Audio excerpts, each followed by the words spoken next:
Well, good afternoon, good people. Mark Holmes here. And as always, I want to say thank you all for watching, commenting, subscribing, and being part of the Joe Boo Sports Report. Without you guys, as well as you ladies, you know that this literally does not work. Hope everybody's having a great day.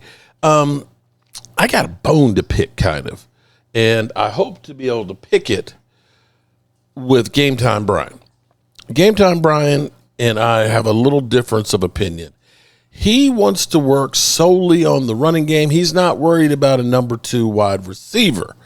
And hopefully we'll do a counterpoint to that. Now, and hopefully we can get some time to do that together. But in the meantime, I'm going to start building my case on what Brian Schottenheimer means when he talks about running the football. Because we all want to know, what does that mean? Does that mean we're going to be just ground and pound? We're going to be like his daddy? That we're going to have Christian Okoye and Barry Word, and we're just going to be running it down everybody's throat? Not exactly. Not exactly. What we can look at, and here's what I'm going to go through, and I'm going to say what Brian Schottenheimer is looking to do by what he's done in the past. Now, keep in mind, some people think that he just fell off the salad truck. Au contraire, he has actually been an offensive coordinator for quite a while. Most recently, of course, with the Cowboys, and before that with the Seattle Seahawks for, I believe, 4 years. And with the Rams when they were still in Seattle, and with the New York Jets when they actually were going to AFC Championship games. And what I think Brian Schottenheimer says when he talks about running is being more balanced. Now let's take a look at something here. This is as I'm building the case. Hopefully numbers don't put you guys to sleep. But last year, that's Seattle Seahawks. That's not the Dallas Cowboys. Let's go to the Dallas Cowboys here. The Dallas Cowboys last year was not a good year for us. We ended up rushing the ball 4 yards per carry, 1,705 yards, which is not real good. And then when you add to this, we had 23 TD passes and 14 interceptions. That is just literally, that's atrocious, okay? Now, what can we expect from the Dallas Cowboys? Or what is it that we are trying to do with the Dallas Cowboys? And let's go back. This is the Seattle Seahawks from the 2019 season, okay? And where you look at this, where it's a lot differently, bring it up some more here so you can say, where you can see the yellow mark right here, you can look at the rushing yards. They rushed for 2,200 yards. That's 500 yards more than we did this past year. But along with that, they ended up passing the ball 3,791 yards. Now, take in consideration that is the sacks. That's both quarterbacks and everything else. But they had 31 TDs and 6 interceptions. Now, here's the thing. Let's go down here because Russell Wilson was balling with Brian Schottenheimer. Take a look at his numbers. 4,110 yards passing, 31 TDs, and only 5 interceptions. Bro. Okay, let's give it to you another way. Let's go down here a little further and dig a little deeper.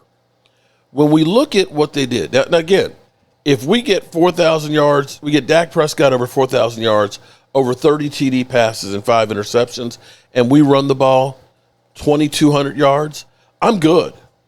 I am great. Now, here's the thing. They had Chris Carson's as a running back, okay? Chris Carson's right here had 1,230 yards, 4.4. Tyler Lockett,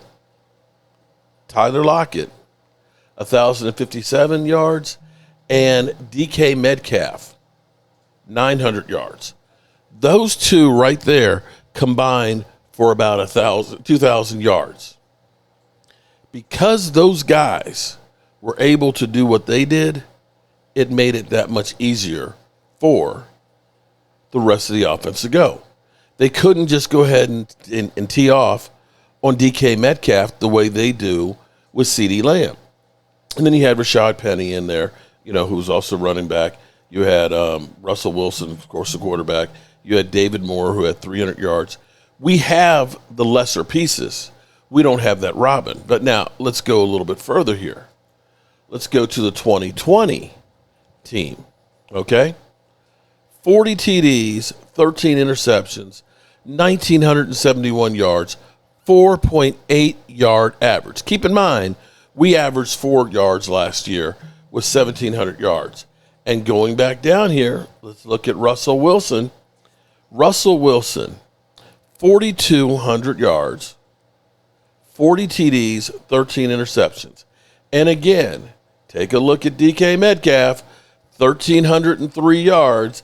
Tyler Lockett, 1,054. Running the football, though, here's where it's interesting. Chris Carson, 281 yards. Carlos Hyde, 93. DJ Dallas, 111 yards. There is nobody here who is running the football. I'm sorry, I'm looking at the wrong ones. Understand here, there's nobody here. Chris Carson, 681 yards. Russell Wilson, 513 yards. Carlos Hyde, 356. And 111 from DJ Clark.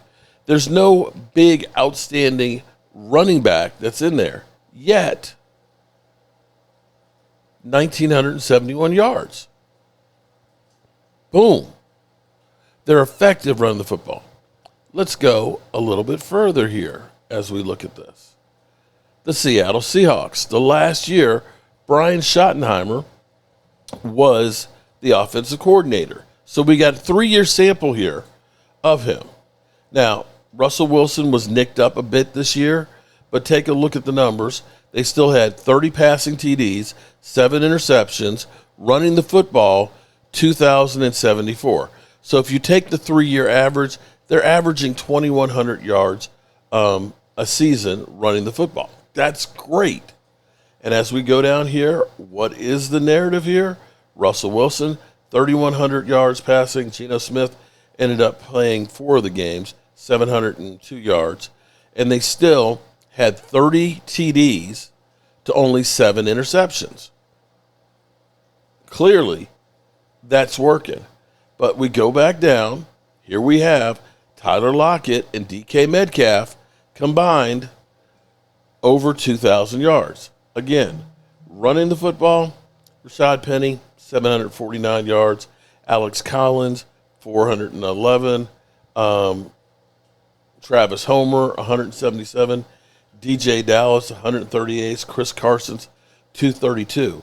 So you can start to see what they're doing as far as setting people up. Is we don't have to have a great running back per se. We need to have a bunch of guys that are good and be effective. Now, for the Dallas Cowboys, I want to show you one incredible season that we had and why it worked for us, and hope that this is what Brian Schottenheimer is trying to do. And this is the 21 Dallas Cowboys offense. Now, keep in mind, let's go up here to the top. What we did, this is very similar to what you got from Brian Schottenheimer. We had 4,800 yards passing, which was unbelievable. 40 TDs, 11 interceptions, right? But we rushed the football 2,119 yards, 4.5 yard average. Now, as we go back down through here, this is the same type of formula that Brian Schottenheimer's looking for. You got Dak Prescott, 449 passing yards, 37 TDs, 10 interceptions. Cooper Rush played in some of those games late, 4,200 yards. 422 yards, 3 TDs and 1 interception.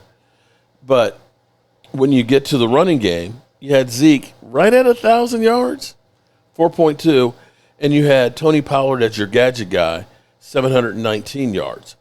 But take a look. We had Amari Cooper, 865 yards. You had CeeDee Lamb, 1,102 yards, and that is right there on the cusp of that 2,000 yards that you got combined from DK Metcalf and Tyler Lockett. And see, here's the difference now is we still ended up getting, you could say last year we still got, or excuse me, the year before, we got 2,000 yards, but it was 1,700 yards on CD. The thing is, if you can separate those two and keep them equal, teams don't know who I have to key on to stop. But add to that, Tony Pollard was also effective in the passing game with 337 yards. You had Amari Cooper with 865, and you had Dalton Schultz, your tight end, playing well with 800 yards on top of it. And because Dalton Schultz was effective, because Amari Cooper was effective, and CeeDee Lamb was effective, that makes it easier for everyone else, which made Cedric Wilson's career year of 602 yards. It wasn't that Cedric Wilson was just an incredible wide receiver. It was because he had three guys that they had to worry about as opposed to one that they can't cover everybody. And that's where your third and fourth guy become really instrumental because the other guys are taking the lion's share of the coverage. And this, I believe, is the formula. Oh, and we even have Michael Gallup in there with 445 yards. This, I believe, is the formula that Brian Schottenheimer is going to want to use when we talk about running the football. But you still need that number two who's going to be an 800-900 yard guy to really open up this offense. And if the Cowboys can open up this offense, it's going to make that defense even better because then you're going to make teams one-dimensional because they're going to be worried about having to catch up to the Dallas Cowboys and what they're doing.